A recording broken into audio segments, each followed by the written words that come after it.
Hey everybody, it's been about 3 months since you've heard from me on I'm Just Sharing. Welcome back. Law. There seems to be an understanding or misunderstanding about God's law. If you were to look up the word law, you would find a wide range of words to express what law is. Today, we're going to look at it as the revelation of the will of God set forth first in the Old Testament and then manifested and expressed by Christ in the New Testament. This is a teaser. Next time on I'm Just Sharing, we'll look at law in at least 2 different connotations by the Apostle Paul. I have a question. Are there any governments that do not have laws? Think about it. Here's a society that has a law, but its law is against God's law, and in this way be considered lawless. Thelema is a Western esoteric or rare or different or small society, and it's an occult, social, or spiritual philosophy, as well as a new religious movement that was founded in the early 1900s by Aleister Crowley, who lived from 1875 to 1947, an English writer, a mystic, occultist, and ceremonial magician. Central to Thelema is the idea of discovering and following one's true will, a unique purpose and calling that goes beyond ordinary desires. You can know for sure it was lustful desires. Crowley's system begins with the Book of the Law, a text he said was dictated to him by an entity named Alwas. This was actually a demon. This foundational work lays out key principles, including the central axiom, "Do what thou wilt shall be the whole of the law." This principle emphasizes personal freedom and the pursuit of one's true path, while being guided by love and finding one's authentic purpose. This foundation, or this law's foundation, is selfishness, in opposition to God's law, which is love for God with all that we are, and love to all humanity above ourselves. A state of lawlessness, or without the law of God, is disorder, or without government is called anarchy. Anarchy is the absence or denial of any authority or established order. Anarchy also includes what is called a utopian society. These are individuals who enjoy complete freedom without government. In this society, supposedly, love is the law, love of self and love to others. I saw some movies back in the day that were pictures of utopian society. When the movie proceeded, there was always something sinister that came from someone influenced by manipulation and deceit. Have you ever heard people say, "I feel like," or "I don't feel like," or "the way it seems to me," or maybe you have said it yourself? The law thing is even discussed in Christian circles. There are those who propose that God's law was nailed to the cross of Christ and replaced with grace. This is supposedly supported by the scripture that says in John 1:17, "For the law was given by Moses, but grace and truth came by Jesus Christ." To correctly understand this verse, we need to understand what law and also what is grace. Some say there were 2 laws God had given to Moses.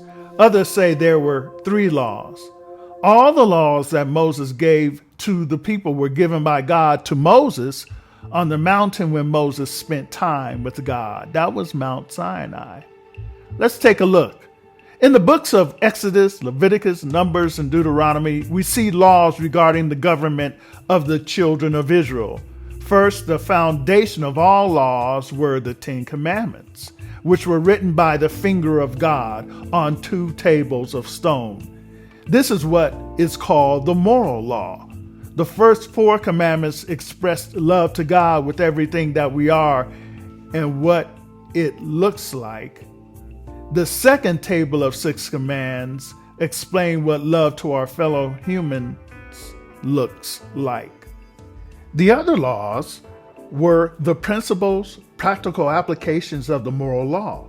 These laws were God's way of showing his love for the holistic health of its people, the spiritual, mental, emotional, physical, and social. God addressed the whole being and wanted the Israelites to spread this desire of God to the rest of the world. Deuteronomy 4:6. Keep therefore and do these statutes, commands, for this is your wisdom and your understanding in the sight of the nations, which shall hear all these statutes and say, surely this great nation is a wise and understanding people. You had the civil laws, which were instructions on civil, personal, social, and societal obligations to one another. Then you had the dietary and hygiene laws, which were for health, preventing disease, and extending life. Matter of fact, look at Exodus 15:26, and God said, if thou wilt diligently hearken to the voice of the Lord thy God, and will do that which is right in his sight, and will give ear to his commandments and keep all his statutes, I will put none of these diseases upon you, which I have brought upon the Egyptians. For I am the Lord that heals thee. The dietary and hygiene laws addressed physically the diseases or the prevention of.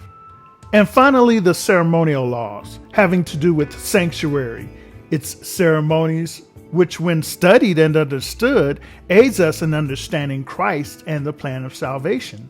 The sanctuary system prophesied of Christ. So when he was crucified, it took away the need to do or to celebrate the ceremonies that pointed toward him being the Passover and sacrifices.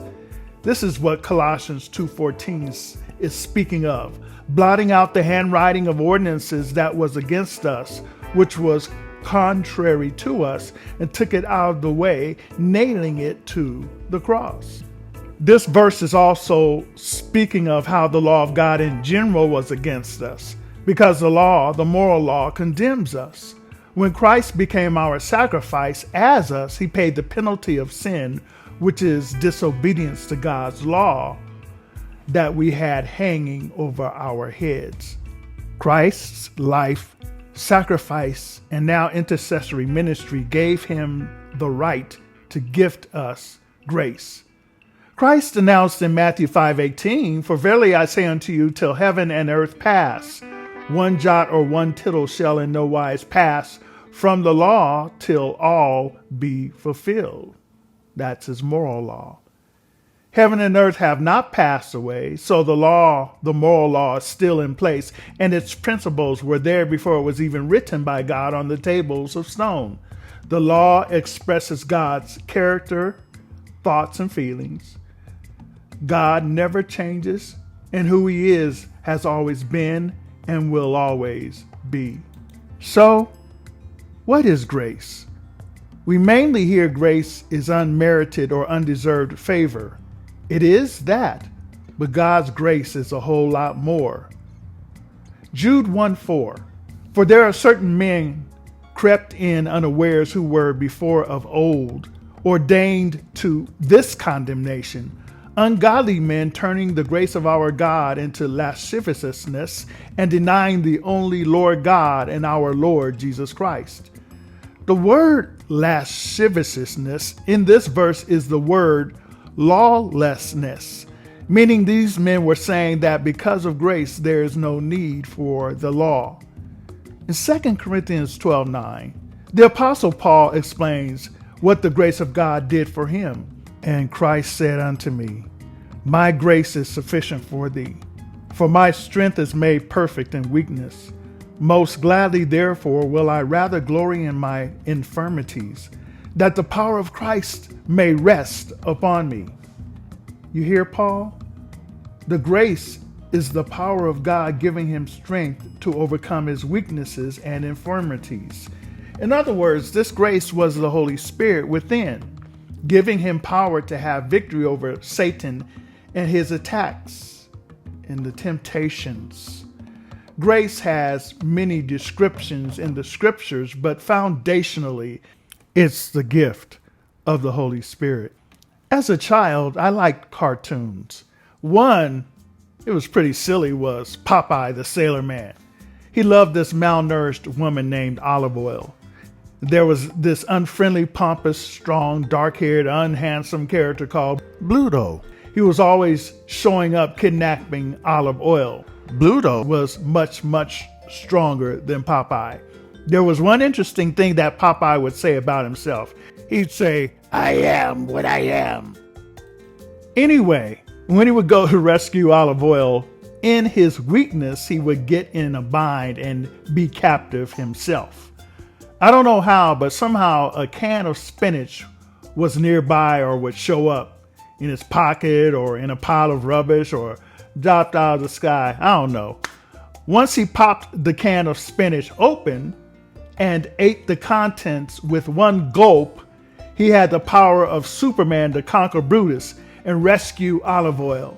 The spinach was Popeye's grace to give him victory. Of course, the Holy Spirit is much more than spinach.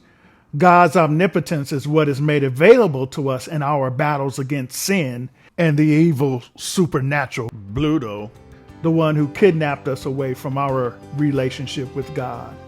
We are saved by what Paul calls the law of faith. That's actually one of the connotations we'll talk about more next time, which is trust in Christ's righteousness, which gives us the desire, the love, and ability to obey God and his law of love, as he has written on his tables of stone, now writing them on our hearts. Tune in next time when we talk about the relationship between law and grace. This has been your host, Matthew Paris. I'm just sharing.